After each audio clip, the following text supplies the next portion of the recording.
Oi pessoal, tudo bem com vocês? Tá começando agora a edição número 148 do Sessão às 6. Sejam todos muito bem-vindos. Me chamo Lucas Ribeiro e chegou a hora de gravar um podcast que eu adoro. Se você acompanha esse projeto faz um tempo, então deve saber que eu amo a Marvel, amo o gênero herói.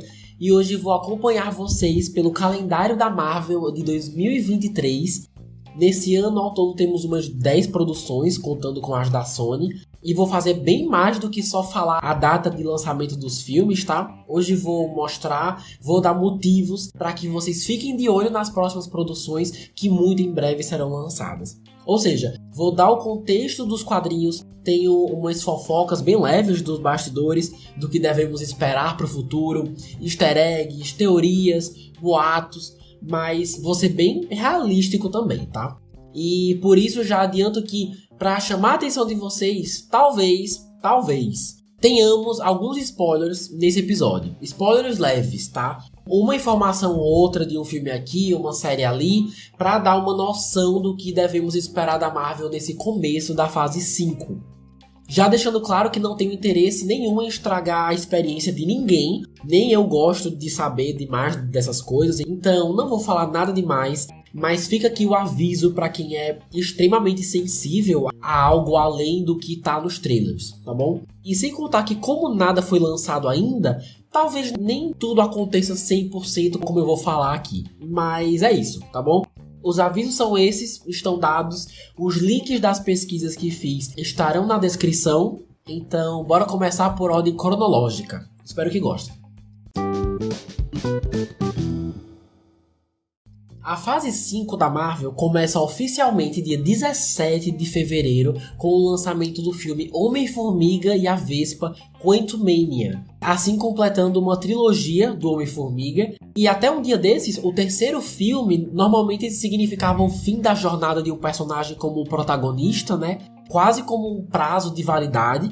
Porém, já tivemos Thor 4, que foi Thor, Amor e Trovão, e em 2024 vamos ter Capitão América 4, com o Sam Wilson aí assumindo o manto. Ou seja, o terceiro filme não mais significa que é o fim da linha para um personagem. Então, o futuro desse lado quântico ainda é bem incerto. 2 trailers já foram lançados e alguns posters. Tá bem perto de entrar em cartaz, já falta um mês. E pelo que sabemos, a história é sobre o Scott, como sempre, né, o Homem-Formiga, que tá avançando na vida, escreveu um livro, tem um podcast, de acordo com a série da Miss Marvel, vai a eventos de gala com a Hope, então claramente eles dois estão sendo reconhecidos e muito respeitados por terem contribuído com os acontecimentos de Ultimato, né? Porém, não tem o relacionamento que gostaria de ter com a filha. E os seus 5 anos preso no reino quântico tirou o tempo que ele poderia ter passado com ela, né? Que agora já é bem mais velha. Depois que um acidente acontece, todo mundo vai parar nesse reino quântico, se dando de cara com o grande Kang, que é um ser capaz de controlar e alternar linhas do tempo, que está preso nesse mundo por algum motivo e faz um acordo com o Scott, que se ele der o que o Kang precisa, Scott pode realmente conseguir de volta todos os anos em que perdeu estando longe da filha, tendo assim uma segunda chance, né? Então, além de toda a ação da Marvel e super efeitos especiais e tudo mais, esse filme realmente pode nos dar um arco super interessante com esse dilema envolvendo Scott e o Kang.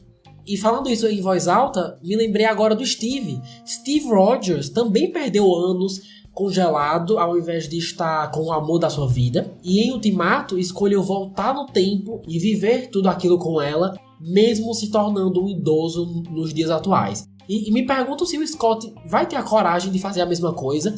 E se tiver, qual é o custo disso, né? Porque, parando para pensar, se ele não tivesse descoberto que o tempo passa diferente no reino quântico, os Vingadores nunca teriam trazido de volta as pessoas que viraram pó, não é mesmo? Então, talvez o dilema seja esse, né? Realmente acho que tem chance de ser isso, mas enfim, é uma moral bem interessante e eu espero que seja bem explorada. Começando pelo lado realístico das coisas, é o seguinte, mesmo animado e querendo ver no que vai dar, temos motivos para ficar com medo desse filme não dar certo. Porque, primeiro, Peyton Reed retorna como diretor. E quem é esse? Simplesmente o cara que fez Homem-Formiga e a Vespa. Esse é um dos únicos filmes da Marvel, se não o único, que eu não gostei. O que valeu meu ingresso, lembro disso até hoje, foi aquela cena pós-créditos incrível da família Pym virando pó, todo mundo de uma vez, e deixando o Scott preso no mundo quântico. Nossa, aquilo ali foi 1000 vezes melhor que o filme inteiro. E meu receio é que esse diretor não consiga fazer jus a esse terceiro filme, que tem personagens tão interessantes. O primeiro Homem-Formiga gostei muito, mas antes do Peyton Reed assumir, quem já estava envolvido com o projeto era o diretor Edgar Wright, que acabou sendo demitido. Ou seja, eu tenho uma teoria que é bem horrível, eu reconheço, que o que deu certo no primeiro filme, no primeiro Homem-Formiga, veio dos rascunhos do Edgar Wright. Porque em Homem-Formiga e a Vespa, quando o Peyton Reed tinha total controle criativo, o filme me decepcionou muito. E Quantumania vai ser outro filme 100% Peyton Reed. Então, mesmo o roteiro parecendo bom e as atuações, isso ainda me deixa com o pé atrás, sabe? O outro receio meu é que esse canto da Marvel tem bastante personagem. E quando a gente para pra pensar nesses anos todos, ninguém foi desenvolvido de fato. Michael Douglas e Michelle Pfeiffer, grandes nomes do cinema e que são o Homem-Formiga e a Vespa originais, não fizeram quase nada até agora. Principalmente a Michelle Pfeiffer. O que mais? Evangeline Lilly, que faz a Hope, a filha deles, e a atual Vespa, que nos quadrinhos é simplesmente a primeira líder dos Vingadores, a original. Nunca fizeram nada com essa informação, sabe? Ela nunca liderou nada, nunca mostrou ser uma boa líder.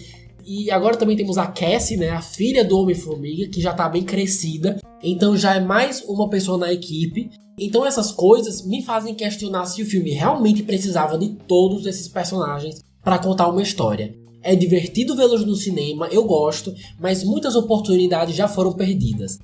Então, com isso, eu já venho o receio de Quantumania ser prejudicado com esses problemas que eu falei agora. Sobre os bastidores, é o seguinte. De início, os boatos eram que esse filme seria super, super bobo e engraçadinho. E depois do que assistimos em Thor 4 e outras produções, é fácil ficar com receio, sem saber se eles vão conseguir dosar isso direito, né? É compreensível. Também haviam boatos de que Kang não seria o grande vilão, e sim MODOK, que é um alien louco com uma cadeira flutuante, que se você prestar bem atenção, dá pra vê-lo no último trailer que saiu. Então, ou seja, do mesmo jeito que os trailers de Doutor Estranho 2 deram a entender que o Doutor Estranho do Mal seria o grande vilão, quando na verdade era a Wanda, aqui em teoria seria algo parecido. Mostrar bastante o Kang no material promocional, mas na hora de ver o filme, o principal vilão é outro, sabe? Porém, o que acontece? Eu soube que refilmagens foram feitas ano passado para adicionar mais Kang na história. E como esse último trailer teve uma vibe mais dramática e menos engraçada, e com bastante Kang, agora fico me perguntando se no fim das contas ele realmente vai ser o grande antagonista, sabe? Porque eu espero muito que seja.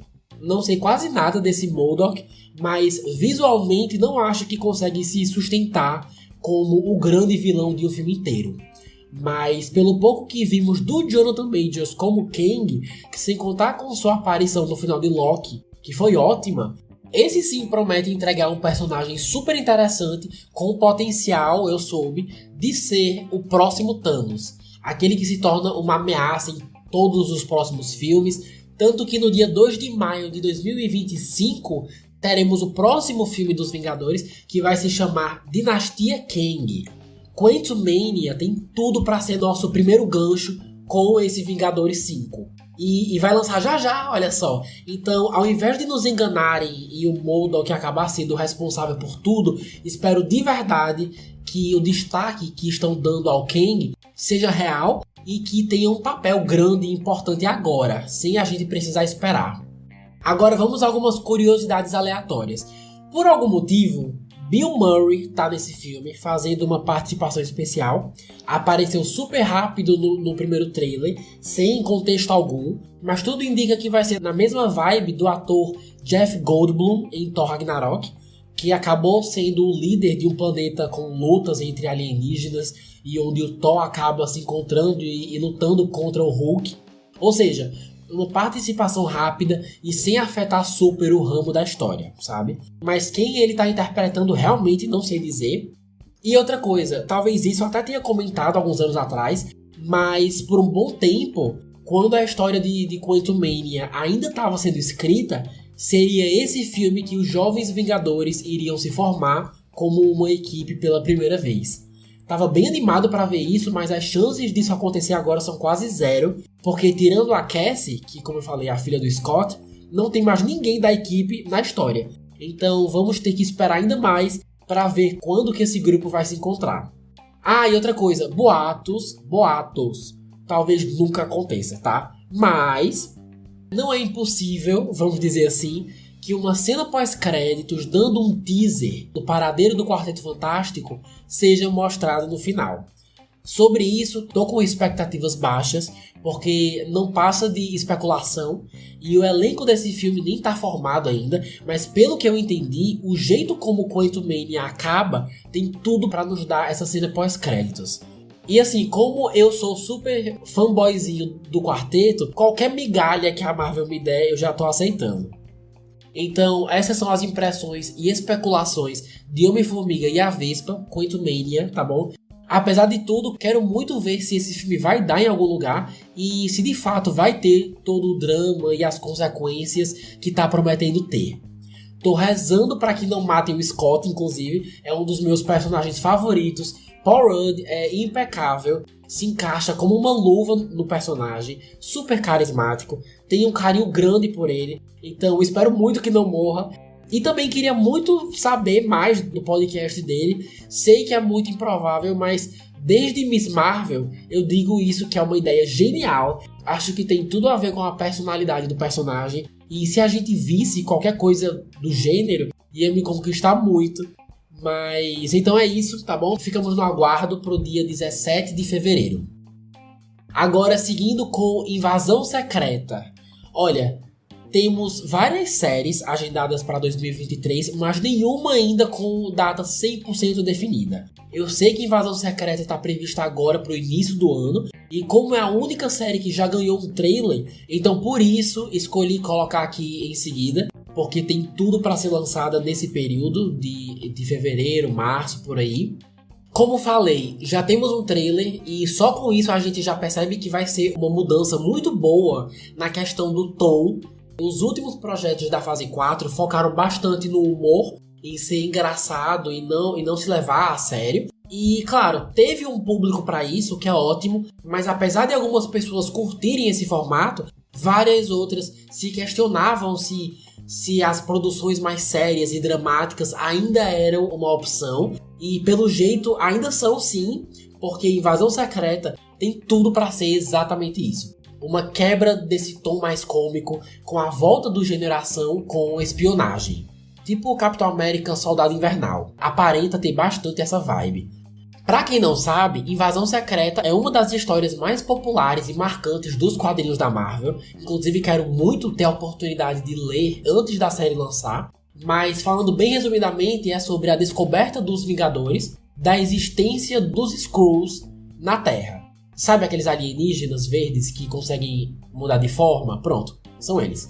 Nos quadrinhos, nem todos são tão fofinhos e bem intencionados como foram mostrados em Capitã Marvel. E com certeza a série vai mostrar isso. Tipo, facções dentro dessa comunidade, com pensamentos diferentes de como cada um deve existir na Terra. Uma das coisas que tornou essa história tão popular foi o fato de que ninguém confiava em ninguém. Porque literalmente qualquer um pode ser um Skrull, um Vingador, Vingadores, mais de um, alguém do governo, do Senado, na Casa Branca. E assim, como que você para alguém que você nem sabe quem é? E aonde tá? Se você descobrir que seu pai, seu amigo é um Skrull, cadê seu amigo de verdade? Onde é que ele tava esse tempo todo? Ele tá vivo? Então assim, se for bem feito, essa série pode ser sensacional. Essa ideia de implantar paranoia na cabeça dos personagens e do público, se for bem escrito, tem tudo para ser uma das melhores séries da Marvel até agora. Outra coisa que conquistou bastante os leitores dessas HQs foi a coragem dos roteiristas de revelar grandes personagens como Skrulls, por ser uma questão nível Vingadores, Quarteto Fantástico, X-Men. Você pegar um personagem grande como, sei lá, Capitão América, por exemplo, e revelar que ele era um Skrull há sabe sei lá quanto tempo, traz um impacto diferente. Ainda mais quando você acompanha a jornada desses heróis há anos. Então, é uma proposta que me agrada bastante. Porém, quais são os meus medos? Infelizmente, são alguns. Primeiro, se essa história realmente é tão icônica e tão importante pro rumo da Marvel como parece, por que é uma série e não um filme? Porque se afeta personagens grandes como o Capitão Marvel, Homem-Aranha, por que só não fazer um filme com esse nível, sabe? Ia ser incrível ir pro cinema ver uma grande reunião dos maiores heróis em um tipo de conflito totalmente diferente, sem precisar ter Vingadores no título. E essa série, essa minissérie, tá prevista para ter 6 episódios, o que é um tempo bem curto, bem justo. E outra coisa, quais são as chances do Tom Holland aparecer? Ou a Brie Larson, sabe? O que eu tô querendo dizer é que talvez não tenha a repercussão tão grandiosa que teve nos quadrinhos. E se fosse um filme, isso poderia ser diferente. O outro receio é esse também. A série é um gancho para algum filme? Qual filme? Porque pelo que dá pra ver, não tá conectada com nada. De todas as histórias que poderiam ser contadas sem precisar de conexão nenhuma, é justamente essa que tá se mostrando isolada e desconexa do resto da Marvel. Claro que esse tipo de coisa a gente só vai descobrir quando for lançada, né? Mas mesmo assim acaba sendo uma preocupação.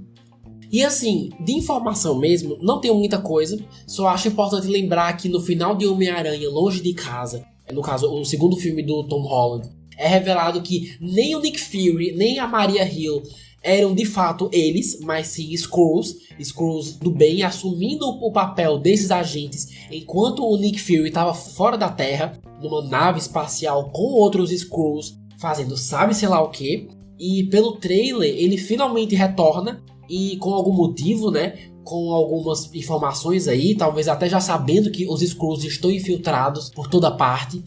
Também sei que a atriz Emilia Clarke vai interpretar a Gia, acho que é assim que se pronuncia, que é a filha do Skrull Talos, que foi bastante destacado no filme da Capitã Marvel. E assim, nos quadrinhos, existe uma rainha Skrull que declarou guerra contra os humanos, então talvez a atriz esteja interpretando a junção dessas duas personagens pra um dia, quem sabe, se tornar rainha. Não sei se tô viajando demais, mas como ela é super famosa, não acredito que vai interpretar qualquer pessoa aleatória. Pra simplificar, eles realmente podem só fazer com que a filha do Talos se torne eventualmente essa rainha dos Skrulls, ou uma líder dessa facção mais radical, não sei. Olha, no fim das contas, e apesar de todos os riscos, apesar da possibilidade de não fazer jus aos quadrinhos, tô bem curioso para ver como vai ser, se vão fazer bom uso desse potencial, se vão conseguir fazer dar certo e principalmente se vão ter a coragem que as HQs tiveram de entregar revelações grandes e chocantes, apesar de ser uma série.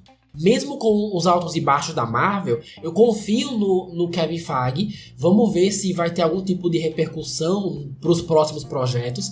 Mas assim, pessoal, para quem curte essa vibe mais policial, detetive, agente secreto, tem tudo pra ser no mínimo divertido. Além do mais com esse elenco, né? Porque não só uma galera vai retornar, como por exemplo Samuel L. Jackson como Nick Fury, Colby Smulders como Maria Hill, Martin Freeman como o agente Ross, que acabamos de vê-lo em Pantera Negra, mas também temos várias adições de peso, como a icônica Olivia Colman, Emilia Clarke, como eu falei, que esteve em Game of Thrones, Kingsley Ben-Adir, de Bridgerton, não sei se pronunciei certo, espero que sim. Então, para investirem em atores grandes assim, é porque devem ter fé que uma hora esse arco vai ganhar mais destaque na Marvel. Então, só repetindo, 6 episódios e até o momento sem uma previsão de lançamento exata, mas se especula de que vai ser a primeira ou uma das primeiras séries da Marvel no Disney Plus em 2023. Porque assim, se não for essa, vai ser a próxima série que vamos discutir agora, que vai chegar com sua segunda temporada muito em breve, se Deus quiser. Tô falando de What If, também prevista para o início de 2023. Houve um boato recentemente de que iria ser adiado para o ano que vem, mas nada oficial, então por agora a previsão é o primeiro semestre de 2023 mesmo. Ainda não saiu nenhum teaser, nenhum trailer, mas vale lembrar que a primeira temporada terminou com um gancho em que a agente Carter teria encontrado o Steve vivo dentro daquele robô gigante que ele usava nos combates. E como é uma das personagens mais populares da série, com certeza vamos saber o desenrolar dessa história aí. Por falar nisso, podemos esperar sim o retorno daqueles que mais se destacaram na primeira temporada, como o Doutor Estranho Supremo, a Viúva Negra do mundo pós-apocalíptico dominado pelo Ultron, o T'Challa como Senhor das Estrelas. Não tenho certeza se vão trazê-lo de volta e se vão trazer um novo dublador, porque, claro, Chadwick não tá mais entre nós, mas agora que vários filmes e séries novas foram lançadas desde a primeira temporada, cada uma com novos personagens, como o What If fala do multiverso e das infinitas possibilidades, esses novos personagens são só mais peças para usarem nessa nova temporada. Ou seja, não ficaria surpreso se pessoas como Yelena e o Guardião Vermelho de Viúva Negra, os Eternos, América Chaves de Doutor Estranho 2, até a própria Wanda mesmo e essa sua nova fase descontrolada. Quem mais? A Kate Bishop da série do Gavião Arqueiro, Shang-Chi. Não ficaria surpreso se essa galera aí fizesse parte dos novos episódios. Então, quero ver em quais direções a produção vai levar. E de preocupação mesmo é mais o fato dessa série continuar pós-frustração de Doutor Estranho 2, né? Porque a primeira temporada preparou bastante o terreno para esse filme, introduzindo a Capitã Carter em live action, o Doutor Estranho do Mal, e quando o filme finalmente saiu, eles não tiveram quase nenhuma relevância. Então, o What If agora tem que dar a volta por cima dessas oportunidades perdidas e também tentar expandir a audiência, né? Porque quando lançou foi bem divisiva entre os fãs e para se mostrar relevante tem que ter mais coisa em jogo, tem que ter mais personagens interessantes, tem que saber usar as cartas na mesa e saber usar bem, né? Evitar ser mais do mesmo e espero muito que consiga fazer isso. No geral, é mais isso mesmo, a série já me cativou bastante, ainda mais no episódio final, que pra mim foi épico. Quem quiser ouvir o podcast sobre a primeira temporada, inclusive, vou deixar o link na descrição, tá bom? E como em animação tudo é possível, espero que realmente saibam usar esses novos personagens. Como disse agora, não tem previsão de lançamento, mas se espera que seja lançado também nesse primeiro semestre. A quantidade de episódios também não foi confirmada, mas como o primeiro tem 9, então deve ser por volta dessa quantidade aí mesmo. Bom, o projeto da vez agora é um filmão, tem tudo pra ser um filmão. Tô falando dos Guardiões da Galáxia Volume 3, que chega em cartaz nos cinemas dia 5 de maio. Já temos um trailer lançado na CCXP, na Comic Con Brasil, olha só que honra. E tá previsto para ser a última produção do James Gunn na Marvel. Porque, pra quem não sabe, agora ele é CEO, ele é chefe da DC, tem que organizar um monte de coisa lá, então, ao que parece, esse filme é a sua despedida ao universo cinematográfico Marvel. E pelo que deu pra perceber, dessa vez a história vai focar no passado do Rocket Raccoon, que é dublado pelo Bradley Cooper, o que me deixa muito feliz porque é um dos meus personagens favoritos do grupo. E o vilão da vez é um tal de Auto-Evolucionário. Nos quadrinhos é um cientista voltado para genética, consegue desenvolver seres vivos, criar e manipular matéria, já lutou e venceu várias equipes de heróis, e escuta só isso, ele foi o responsável pelos experimentos feitos no Rocket. Esse animal super desenvolvido que já vimos em vários filmes foi um resultado genético dos experimentos do Auto-Evolucionário. Então, com certeza essa relação entre os dois vai estar presente no filme. E também vamos ver uma outra parte do seu passado que vai ser mostrado através da nova personagem Layla, que, se eu não me engano, é uma lontra, né, e ex-namorada ou ex-crush do Rocket. Dá pra ver um abraço deles bem rápido no trailer.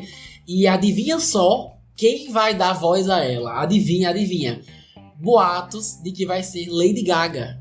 Não seria incrível se fosse? Bradley Cooper e Lady Gaga reunidos novamente em mais um universo, só que ao invés de nasce uma estrela, teremos suas vozes em personagens peludos e fofíssimos interagindo juntos. E assim, essa ideia de reunir esses dois famosos que já sabemos que tem muita química para dar vida a seres animados e espaciais, que tem tudo para virar um casal, realmente é a cara do James Gunn, uma coisa louca dessas. Repetindo que são apenas boatos, tá? Mas não vou negar que já estou com expectativas altas. Porque assim, se esse diretor conseguiu trazer Sylvester Stallone no volume 2 para interpretar um saqueador, então tudo é possível, né? Também já sabemos que o personagem Adam Warlock finalmente vai chegar aos cinemas. Pra quem não sabe, no filme passado vimos uma cena pós-créditos da mulher lá, que eu não vou lembrar o nome, que é líder do Planeta Dourado. A vemos ao lado de um casulo enorme, conectado a vários fios, e ela diz que o ser que vai sair dali, de dentro, vai se chamar Adam, que é o Adam Warlock. Nos quadrinhos ele foi criado por cientistas loucos que queriam gerar um ser perfeito. E esse ser acabou fugindo do controle, tendo consciência própria e no fim das contas correndo atrás das suas próprias aventuras intergalácticas. Ele tem vários poderes, mas os mais prováveis de serem adaptados para o cinema são super força e a habilidade de absorver e armazenar energia cósmica. E um detalhe interessante é que nas HQs ele carrega na testa a joia da alma, que nem o Visão com a joia da mente, mas nos cinemas a Marvel já deixou bem claro que para conseguir a joia da alma você tem que sacrificar aquilo que mais ama. Então já foge da proposta original, né? Sendo que no trailer o Will Poulter, que foi o ator escolhido para fazer o personagem, ele tem sim um objeto redondo e dourado na testa. Então será que é a joia da alma? Será que vão simplificar, trazendo uma coisa diferente? A gente vai ter que ver no que vai dar. Mas uma coisa que eu descobri é que, como ele literalmente acabou de nascer, vai ser um cara bem imaturo, com uma consciência bem infantil e até mesmo tendo problemas, tendo atritos com a sua mãe. Então, como essa é a primeira vez dele na Marvel, vai começar com essa vibe crianção e ao longo dos anos deve ir amadurecendo. Agora, sobre a Gamora. Cadê a Gamora, mano? Ficou bem claro com o especial de Natal que o Peter ainda tá bem mal com a sua perda. Inclusive, a gente nem sabe se ele sabe que ela ainda tá viva depois do Ultimato, né? Mas uma coisa é certa, ela tá no filme. Não só o próprio diretor já confirmou, como ela também tá no trailer. Vale lembrar que a versão da Gamora que conheceu e amou o Peter e fazia parte da equipe dos Guardiões não existe mais. Ela foi morta pelo Thanos para que ele conseguisse a Joia da Alma. Isso em Guerra Infinita, tá? E em Ultimato, sua versão de 2012 por aí, junto com o Thanos de 2012 e o seu exército, conseguem chegar nos dias atuais e enfrentar os Vingadores numa batalha épica. Mas no final, não sei se vocês lembram, ela não virou pó, como o seu pai virou e o exército também, mas ela literalmente só vai embora, ela só foi embora, ou seja, tá vagando por aí, em algum lugar da galáxia, uma versão mais nova da Gamora que nunca vivenciou essas coisas, que nunca vivenciou os acontecimentos dos filmes dos Guardiões da Galáxia.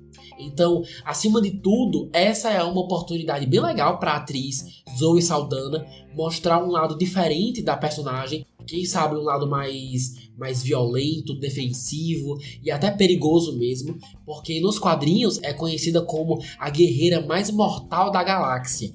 Então espero que tenhamos a oportunidade de ver mais disso.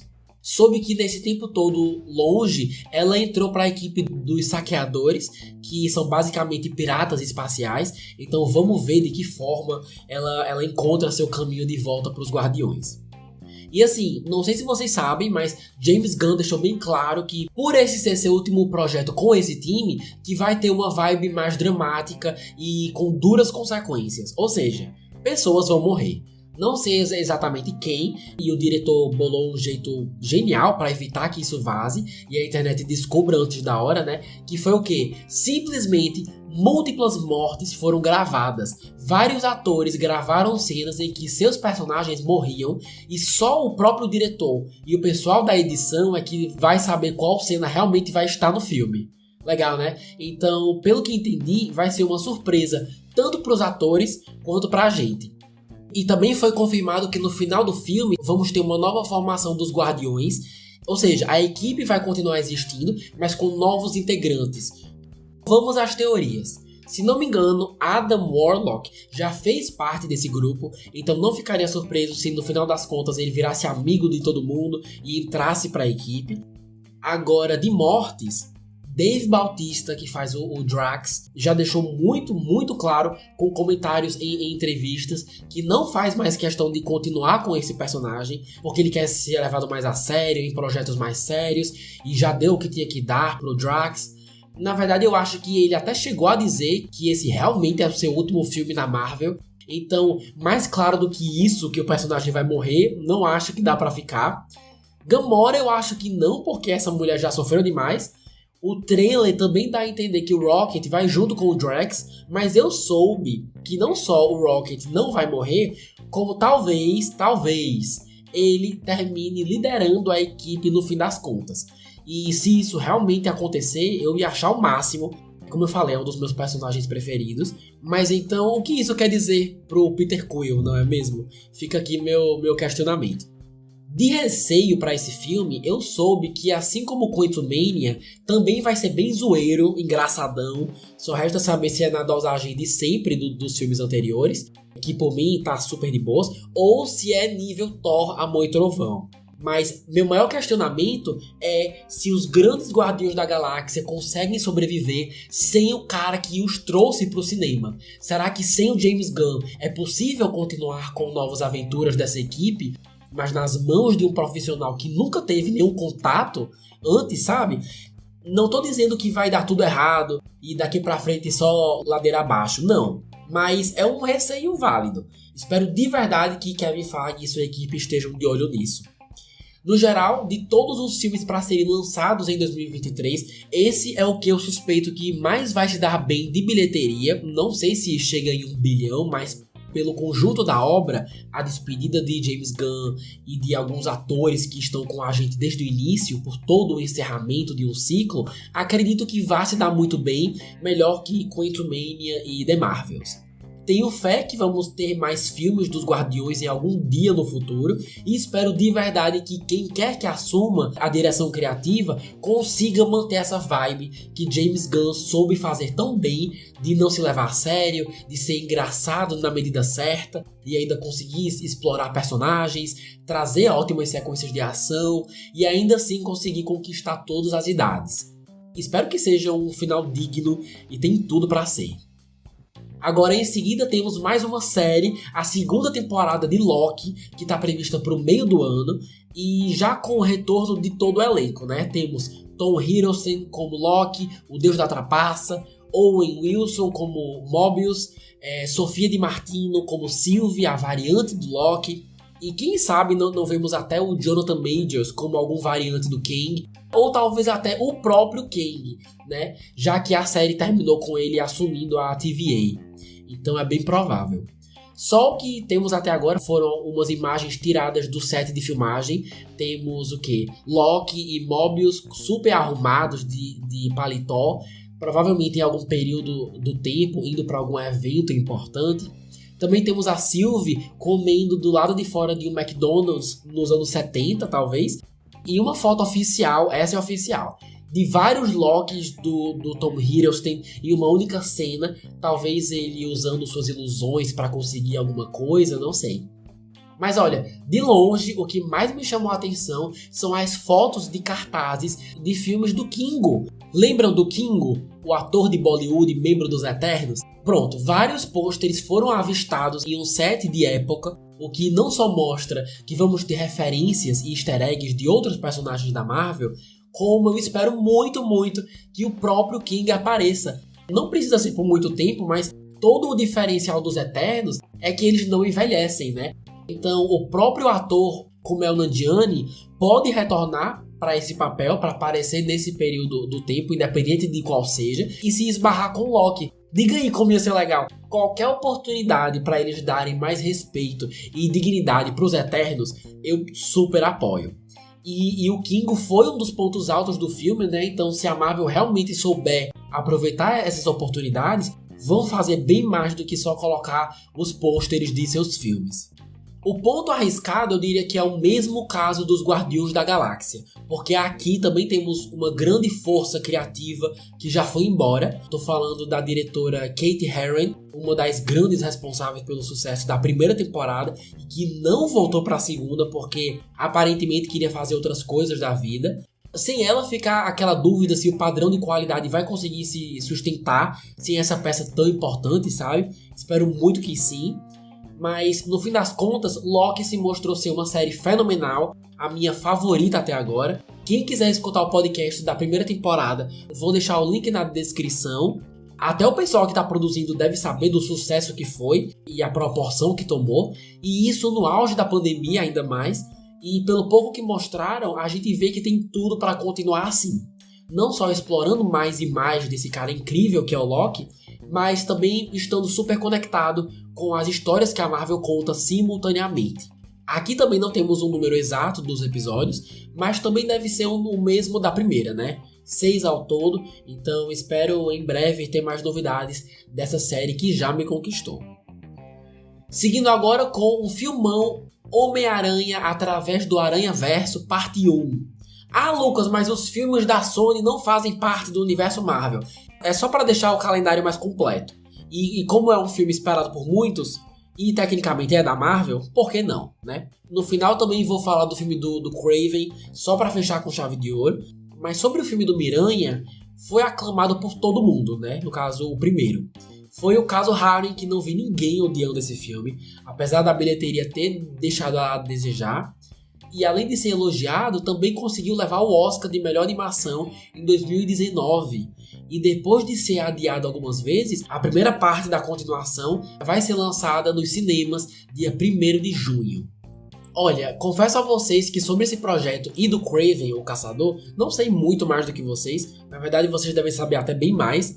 Não são projetos que no meu radar surgiram novidades ou grandes teorias.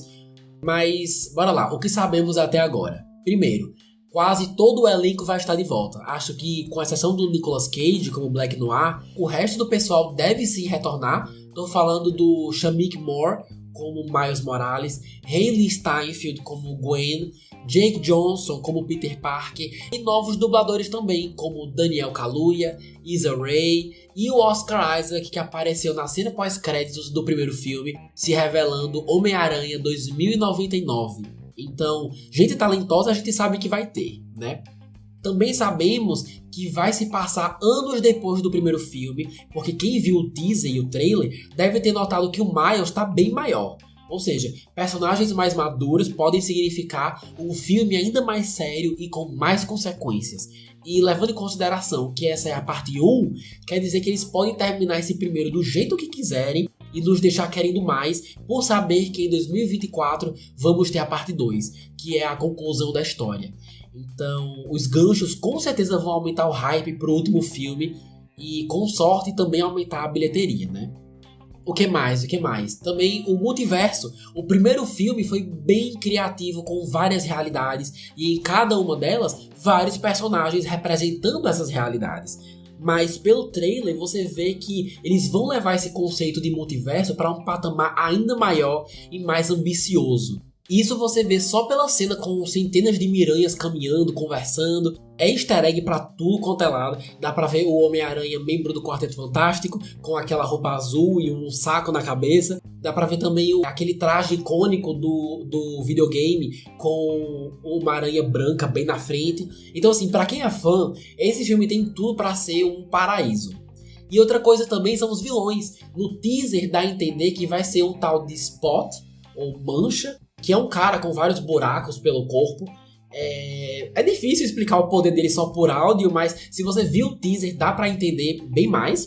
Sendo que, porém, no trailer mesmo, temos o Homem-Aranha 2099 com umas falas bem vilanescas, vamos dizer assim, perseguindo e lutando contra o Miles. Então eu não sei dizer exatamente se são dois vilões ou se estão tentando enganar a gente de alguma forma, mas pelo que parece temos dois antagonistas. Eu não sei se esse tal 2099 nos quadrinhos é um vilão ou anti-herói, Mas enfim, ficamos aqui na curiosidade, né? Então, assim, apesar de ter muita fé nesse projeto, saber que uma boa parte dos profissionais que ajudaram a tornar o primeiro um sucesso não estão nessa continuação, já me deixa meio assim... por que mudar, sabe? Será que isso é um mau sinal? Será que as pessoas que estão assumindo vão conseguir lidar com as expectativas dos fãs e conseguir contar uma boa e marcante história do Miles? Não sei. E o primeiro trailer que saiu não causou uma grande impressão em termos de visualização e conversa online. E isso é bastante usado como termômetro, digamos assim, do quão interessados as pessoas estão com algum filme ou alguma série. Então também teve isso. O outro medo é a bilheteria. Será que dessa vez essa franquia do Aranhaverso vai conseguir se sustentar nos cinemas e trazer bons números? Porque o primeiro custou mais de 90 milhões de dólares e arrecadou mais de 375 milhões de dólares. Eu sei que os valores parecem bons, mas para um filme com várias versões de um dos heróis mais populares de todos os tempos, a previsão era de que conseguisse arrecadar bem mais. Então vamos ver se dessa vez a situação consegue dar uma melhorada.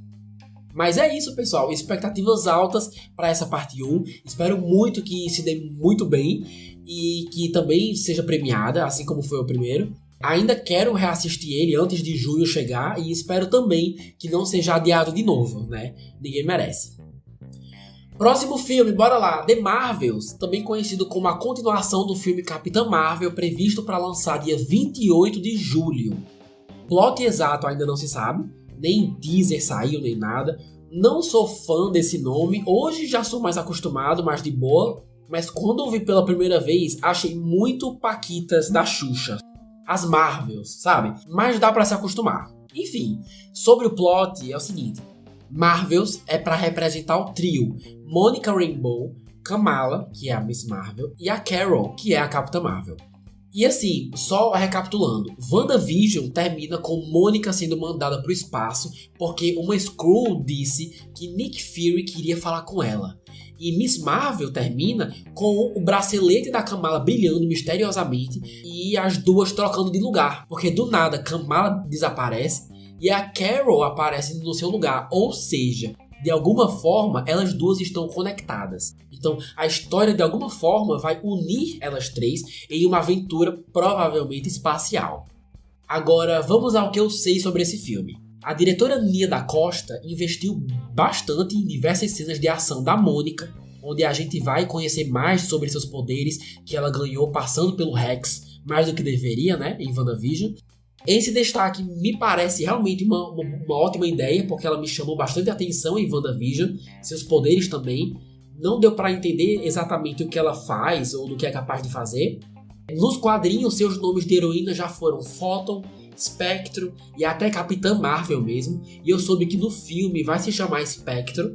Seus poderes, pelo que pesquisei, são voar, pode se transformar e controlar qualquer tipo de energia, pode absorver também e emitir em formato de rajadas, meio que o que a Carol já faz, né? Mas em WandaVision a gente sentiu um gostinho dos visuais de seus poderes, como afeta o jeito como ela enxerga as coisas, por exemplo. Então, mesmo no papel sendo bem semelhante, a gente já percebe que visualmente vai ser um diferencial bem bacana. E o mesmo vale para Kamala. Seus poderes também são bem únicos e com o orçamento de um filme blockbuster, tem tudo para ser ainda maior e melhor do que já foi feito na série. Soube que sua família vai aparecer no filme, o que é bem legal, e também espero que nos deem mais contexto sobre esse bracelete, porque a série falhou miseravelmente em fazer isso, né? Sobre essa série, falo mais dela daqui a pouco. Mas agora, uma fofoca. Vocês querem uma fofoca? Claro que querem, eu conheço vocês. É aquela coisa, né? Não vi o filme, então não é 100% certeza absoluta, mas é o seguinte. O ator coreano Park Seo-joon, não sei se pronunciei certo, espero que sim, bem conhecido pelo filme Parasita, tá no elenco, certo? E há fortes chances dele ser o marido da Carol. Aleatório, né? Eu sei. Mas faz tempo que não a vemos, né? Então é super possível que tenha encontrado um cara, se apaixonado e casado fora das câmeras. E tem mais. Em algum momento do filme, as personagens vão parar em um planeta musical em que as pessoas... Escuta só isso. Em que as pessoas se comunicam cantando. E eu fico me perguntando se vai ser exatamente lá que vamos nos encontrar com ele, né? Não sei se o ator também canta, mas enfim, fica aqui minha teoria louca. Sobre os riscos do filme, é outro que aparentemente é super engraçadão, com o humor bem Thor 4. E a maior prova disso, pelo jeito, é exatamente isso. Um planeta musical em que todo mundo fala cantando. Quanto tempo as pessoas que não curtem musicais vão conseguir passar nesse planeta sem sair da sala de cinema? Eu sei que no mundo ideal todo mundo conseguiria respeitar tudo, sem reclamar nem chorar, mas se a Marvel quiser vender ingressos, muitos ingressos, eu não sei se trazer um planeta assim é a melhor maneira de atrair um grande público, sabe? O quão dosado isso vai ser algo crucial e decisivo para muita gente, já tô até vendo. Outra preocupação é o boicote. O primeiro Capitã Marvel, mesmo sendo muito criticado, conseguiu arrecadar mais de $1 bilhão. Nesse aqui, não só a pandemia ainda é uma realidade em diversos países, mas muita gente, muitos fãs, entre aspas, não pegam leve na hora de criticar a atriz Brie Larson. E essas críticas vão desde comentários construtivos, de como a personagem deveria ser, mas não é, até discursos de ódio realmente machistas para boicotar mesmo essa personagem e a atriz que a interpreta. Existem de fato haters na internet contra Brie Larson e pode apostar que eles vão ser bem ativos quando esse filme entrar em cartaz. Ah, Lucas, mas isso não importa. Mas também tem a questão da série Miss Marvel. Um projeto super fofo, divertido, mas que quer focar tanto em representatividade e diversidade que acabou deixando de lado a história de origem da personagem principal e, como resultado, terminou cheia de buracos e pontas soltas. Só para deixar claro, ainda mais para quem não assistiu, representatividade, quando feita do jeito certo, é lindo. É algo muito bonito e eu adorei conhecer mais sobre as pessoas e a cultura paquistanesa. Mas por escolher priorizar mais isso do que qualquer outra coisa, terminamos a temporada sem conhecer direito essa heroína super fofa, o bracelete, o que ele faz, o que ele não faz, essas coisas.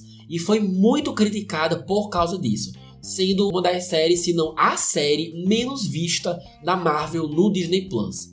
Aí o medo é, a atriz saindo de uma série que acabou não repercutindo muito bem para aparecer em um filme do lado da Brie Larson, pode acabar dando mais munição ainda para essas pessoas que só abrem a boca para falar besteira. Infelizmente é uma possibilidade. E de todos os filmes, esse eu sinto que é o que mais tem um alvo nas costas, o que me deixa muito triste, porque muita gente vai criticar sem nem dar uma chance antes. Realmente pode ser ruim, mas também pode ser que seja super divertido. Estão entendendo? O que estou querendo dizer com tudo isso é que eu espero do fundo do meu coração que esse filme tenha uma chance justa de ser bem recebido. Espero também que a Miss Marvel consiga sim cativar todas as pessoas, ainda mais aquelas que não gostaram da série ou sequer deram uma chance, e que a personagem consiga ser uma personalidade maior do que a má reputação da série. Porque acho que todos podemos concordar que podem reclamar do que for, mas a escolha da atriz não tem nada a ver com os pontos negativos. Ela foi ótima. E se Deus quiser, vai conseguir relembrar as pessoas disso nos cinemas. E espero também que esclareçam esse negócio dela ser mutante, mas ainda assim precisar do bracelete, porque essa história, além de confusa, ficou muito mal contada. Mas é isso, vamos aguardar dia 28 de julho. Não sei se vocês estão percebendo, mas minha voz está querendo falhar aqui, está querendo me abandonar e ir embora, mas continuem comigo que vai dar certo. Bora lá! As próximas 3 séries que eu vou comentar estão previstas para o final de 2023, mas sem uma ordem exata. Então, começando por Coração de Ferro, ou Ironheart, que vai ter como protagonista Riri Williams. Pra quem não viu ou não lembra, acabamos de conhecê-la no filme Pantera Negra, Wakanda pra Sempre, onde foi muito bem introduzida, serviu como um ótimo alívio cômico e vai ganhar sua própria série. Riri Williams é uma jovem prodígio extremamente inteligente que, se inspirando no Tony Stark e na sua tecnologia, acabou criando seu próprio traje de ferro, se tornando a heroína Coração de Ferro. O que eu sei dessa série é que eventualmente vamos ver seu traje clássico rosa, o mais famoso dos quadrinhos, então teremos sim easter eggs e fanservice para os Marvetes. Também sei que um dos focos na história é a dualidade entre tecnologia e magia, porque Riri é uma mulher da ciência e o vilão é o Capuz, que é um cara, um líder do crime organizado com um capuz vermelho que lhe dá poderes mágicos, né? É como voar, teletransporte, enfim. Então, tô curioso para ver como essas batalhas vão acontecer, como esses pontos de vista vão se chocar, como que eles fazem isso. Agora, se liga no que eu vou falar agora. Eu considero um spoiler enorme, então não vou entrar em detalhes, mas pelo visto, esse tal Capuz ganhou esses poderes porque fez um pacto com uma certa entidade que foi muito requisitada alguns anos atrás e acabou não sendo nada. Pronto, pelo visto vai ser nessa série que esse grande personagem vai finalmente aparecer e pelo jeito até a escolha do ator já vazou na internet. Infelizmente já sei quem é, não vou dizer para não estragar, mas estou morrendo de curiosidade para ver como esse cara vai ser trazido à vida pelo universo Marvel e que relevância vai ter pro futuro, né? Se é que vai ter. Mas enfim, talvez vocês já saibam de tudo isso, talvez não, mas por precaução acho melhor só deixar essas dicas mesmo. Quem pegar pegou e é isso aí. Mas que essa série é uma escolha bem aleatória para ele aparecer, viu?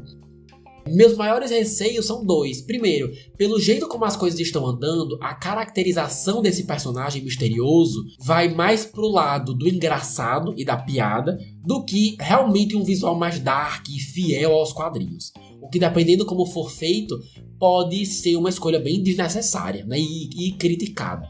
E a segunda coisa é que no mundo dos quadrinhos, pelo que eu entendi, Coração de Ferro nunca foi uma personagem extremamente popular, com várias HQs super aclamadas e marcantes, sabe? Ou seja, não é uma personagem que sozinha consegue atrair um grande público.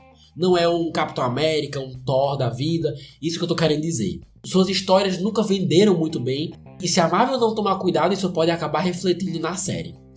O lado bom dela não ser tão popular é que dá a oportunidade dos roteiristas ousarem um pouco mais, brincarem com os traços dessa personalidade, por saberem que não vai gerar uma revolta entre os fãs, pelo menos na maioria. Mas no geral é isso que sabemos até agora sobre Coração de Ferro, sem um número de episódios definido ainda. Espero que os traços de anime que eu percebi vindo dos designs de seus trajes em Pantera Negra continuem à mostra aqui na série, e que isso seja mostrado na sua personalidade de alguma forma, porque seria o tipo de adição que não só seria um diferencial, como poderia até atrair mais pessoas e expandir o público, né? Essa comunidade otaku eu acho pouquíssimo explorada pela Marvel, então tá aí uma oportunidade, e ficamos também aí no aguardo e na expectativa. Em seguida temos Echo. Olha, vou ser bem objetivo aqui. Acho que falo por todos os seres humanos quando digo que ninguém pediu por essa série, né? Tô realmente levando em consideração não assistir, porque até eu acho difícil de defender ou passar pano. Depois de ver essa personagem ser introduzida na série do Gavião Arqueiro, em momento algum, eu olhei pra ela e pensei, caramba, sabe o que seria incrível uma série dessa personagem? Mas bora lá. Echo é uma mulher surda, nativa americana, que teve o pai assassinado misteriosamente. E no final do Gavião Arqueiro, ela descobre que o responsável que comandou todo o assassinato foi o seu tio, que é ninguém mais, ninguém menos que o Rei do Crime, o famoso vilão de Demolidor. A série termina com um gancho, deixando em aberto se ela matou ele ou não, mas todo mundo sabe que não, porque se não mostraram, então não aconteceu nada. Então a série deve explorar essa relação complicada entre tio e sobrinha no submundo do crime, em que ambos são assassinos violentos e poderosos, e ela atrás de vingança e justiça pelo pai. Nos quadrinhos, ela tem o mesmo poder, entre aspas, do vilão da Viúva Negra, Treinador, que é basicamente observar os movimentos e golpes de um adversário e conseguir replicar isso perfeitamente. Na série do Gavião, isso não foi mostrado em momento algum que eu me lembre, nem sei se escolheram adaptar esse aspecto dela. De receios, meio que já falei, né? Não vi necessidade nenhuma dessa mulher ganhar a própria série. Na verdade, eles a mostraram de uma forma tão pobre e pouco relevante que se nós nunca mais a víssemos, não ia mudar em nada a minha vida. Com todo respeito à atriz que faz a Echo, mas não me chamou a atenção em nada. Não acredito que gere interesse o suficiente para render uma série. Se fosse um especial, talvez eu até ficasse calado, mas uma série, gente, não. E soube que para aumentar o interesse dos fãs, não só o Rei do Crime, como o próprio Demolidor devem aparecer em alguns episódios para dar aquela força e aumentar a audiência que a personagem com certeza vai precisar, né? Então, no geral, minhas expectativas estão baixíssimas.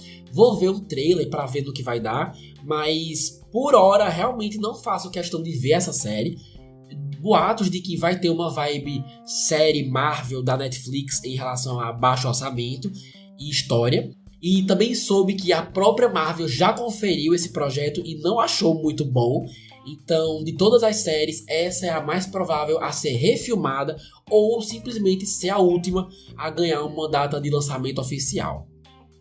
E a última série da vez é Agatha, Coven do Caos. Um dia desses ouvi boatos de que tem chances reais de ser adiada para entre 2024 ou 2025. Então não coloco muita fé que vai sair esse ano. O que é uma pena, porque quando fui conhecendo mais a proposta e a forma que está tomando, começou a me chamar a atenção de verdade. Então espero mesmo que no final de 2023 esse projeto ainda veja a luz do dia. Mas bora lá, a fofoca da vez é que essa série vai adaptar os quadrinhos Jovens Vingadores, a Cruzada das Crianças, em que se passa após o surto da Wanda com seus poderes, depois do evento em que ela fica louca, e na vontade de descobrir se os heróis Wiccan e Celery, ou Wiccan e Speed, são de fato seus filhos, a equipe inteira sai em busca dela por respostas. Ah, e só uma curiosidade rápida, foi esse quadrinho que em 2019 virou polêmica porque o prefeito do Rio de Janeiro queria impedir a sua circulação só porque tem uma página do casal Wiccan e Hulkling se beijando, que chamou a atenção do mundo todo e tudo mais. Até o ilustrador oficial do quadrinho ficou sabendo disso e comentou, enfim, foi justamente nessa história. Tá, mas como isso se encaixa com a Marvel no cinema? Como o nome é Coven do Caos, e já ficou estabelecido que caos é a magia da Wanda, magia do caos, é difícil imaginar uma produção dessa que não tenha nada a ver com a Feiticeira Escarlate, né? Então, a teoria da vez é que ao destruir o Darkhold, aquele livro do mal, no final de Doutor Estranho 2, Wanda tenha libertado Agatha de sua prisão em Westview. Ou talvez não. Como Wanda foi dada como morta, uma outra teoria é que assim que as pessoas viram que a Agatha ainda faz o papel da vizinha de série dos anos 50, talvez isso seja a prova de que Wanda ainda tá viva e um grupo de pessoas vai tentar encontrá-la. Não sei, aí eu já tô teorizando mesmo, tá? Mas o que eu sei é que realmente a intenção é de adaptar essa história e no final dar de alguma forma um paradeiro da onde a Wanda tá, né? Talvez realmente a tragam de volta no final, talvez nos deem só um gancho mesmo, uma dica. E no processo envelhecer seus filhos, Billy e Tommy, que eventualmente vão fazer parte dos Jovens Vingadores e se tornar Wiccan e Celery, né? Nos quadrinhos, a Agatha foi uma orientadora para Wanda, uma professora, uma guia que a ajudava a controlar e usar seus poderes. Então, quem sabe essa série não é o primeiro passo para isso acontecer, não é mesmo? Talvez a própria Agatha ajude os gêmeos a encontrar a mãe. Vale comentar também que o elenco que está sendo formado é bem interessante. Não só algumas atrizes secundárias de WandaVision vão retornar, como as que interpretaram a Senhora Hurt, aquela esposa do chefe do Visão, a vizinha Dottie, dando a entender que ainda vamos passar mais tempo em Westview, né? Como também sabemos que o ator Joe Locke, que estourou na série Heartstopper, tá no elenco aqui em um papel não confirmado, mas pelo biotipo, pela aparência e sabendo que a Cruzada das Crianças vai ser adaptado, é quase uma certeza que ele vai interpretar a versão mais velha do Billy, um dos filhos da Wanda, e com o tempo se tornar o Wiccan. Se realmente for ele, os fãs devem ficar loucos, porque o ator de fato se parece com o personagem, e saber que um dos personagens LGBTs mais conhecidos e poderosos do mundo dos quadrinhos já tem um ator bem aclamado no papel, com certeza é motivo de felicidade, principalmente para essa comunidade. Ainda não assisti Heartstopper, tô esperando sair a segunda temporada para ver se assisto tudo de uma vez, mas já comecei a ler os quadrinhos e tô achando sensacional, uma das leituras mais leves e descontraídas que já fiz. Então, assim, não tô muito familiarizado com sua atuação, mas pelo que soube, ela realmente se destaca e pelo jeito a Marvel reconheceu isso, né? O que é bem legal. Então, resumindo, é isso que sabemos até agora desse projeto. Quando anunciaram essa série, meu medo era que fosse tipo a série da Echo, em que uma personagem não tão interessante de repente se tornasse a protagonista numa história solo. Mas não só meu interesse pela Agatha foi crescendo com o tempo, mas também o plot realmente parece interessante. E eu adoraria passar mais tempo nesse lado místico das bruxas e feiticeiras da Marvel. Espero de verdade que não seja adiado para 2024, nem 2025. Quero ver essa série ainda esse ano. E é isso aí, fico na torcida. E por último, para encerrar esse calendário super longo, temos uma produção da Sony chamada Kraven o Caçador. Não sei se o título oficial é esse, mas enfim, é um filme do Kraven, né? Que é um vilão do Homem-Aranha. Assim como o filme do Aranha, através do Aranhaverso, não faz parte do universo Marvel nos cinemas, esse aqui também não faz. Tô falando mais para completar o cronograma mesmo, tá? É previsto para chegar nos cinemas dia 5 de outubro de 2023. Nos quadrinhos, Kraven é um caçador russo super rico que caça espécies raras e exóticas de animais, e para ele o Homem-Aranha é isso, uma presa a ser domada. E como o Homem-Aranha sempre se dá bem no final, né? Pro Kraven ele virou uma meta, virou a grande presa a ser caçada, aquele tesouro que precisa tanto ser conquistado. Quase como uma obsessão mesmo, para uma vez que ele conseguir derrotá-lo, se considerar o maior caçador de todos os tempos. Ele não tem poderes mesmo, mas por ter conhecimento de inúmeros tipos de armas e saber exatamente qual usar em qual ocasião, em qual caça, isso ajuda a ter mais agilidade, velocidade, impulso, força, ajuda nas cenas de luta. Então é um adversário perigoso por ser mais estratégico nesse sentido. E uma curiosidade é que ele fez parte da formação original do Sexteto Sinistro, que é o grupo de vilões que se uniram aí para tentar derrotar o Homem-Aranha. O ator escolhido para interpretar o personagem é o Aaron Taylor Johnson, bem conhecido por ter feito também o Mercúrio, né, que é o irmão gêmeo da Feiticeira Escarlate. Olha, acho que já ficou bem claro que filmes só sobre os vilões do Homem-Aranha são meio difíceis de se darem bem e se tornarem um grande sucesso de bilheteria. Claro que os filmes do Venom se deram relativamente bem, até vai sair um terceiro, né? Mas em relação à história, o primeiro é bem legal, mas o segundo deixou muito a desejar. Muito, muito. E sem contar que tem o filme do Morbius, que saiu ano passado, né? Aquele vampiro louco interpretado pelo Jared Leto, que não foi bem recebido. E desde então a gente fica se perguntando qual a necessidade de continuar fazendo filmes soltos e desconexos só sobre vilões cada vez menos conhecidos e populares, e sem o personagem mais importante que é o Homem-Aranha. Então, apesar de querer que esse projeto se dê bem e encontre um público, pelo histórico da Sony com esse tipo de filme, a gente já espera que o resultado final não seja lá essas coisas, né? Mas continuamos aí sempre na expectativa de que o resultado seja positivo. É isso. E assim vamos encerrando o calendário Marvel de 2023. Lembrando que é possível que alguma data seja alterada, algum projeto seja adiado, tá? E vamos também chegando ao final de mais um podcast aqui do Sessão às 6. Queria muito saber de vocês. Agora que já sabem mais detalhes do que está por vir esse ano, deu uma animada? Já estavam animados? Alguma coisa comentada vocês não sabiam? Qual é a produção mais esperada por vocês? Vão lá no Instagram, por favor, @sessãoas6. Podem deixar suas impressões, quais filmes e séries estão mais animados. Adoro o feedback de vocês.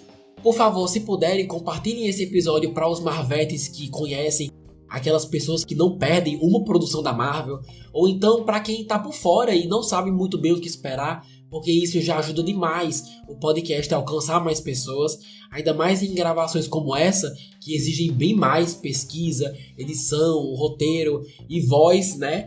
Então, mandem para os seus amigos que isso faz uma baita diferença, tá bom? Já comemoramos 3 anos de Sessão às 6, então muito em breve teremos um episódio bônus aí para vocês. Se liguem, fiquem no aguardo. Qualquer coisa, sabem aonde me encontrar. Vou ficando por aqui. Um beijo enorme para todos vocês que ouviram até o final. Obrigado mesmo. E é isso. Até mais.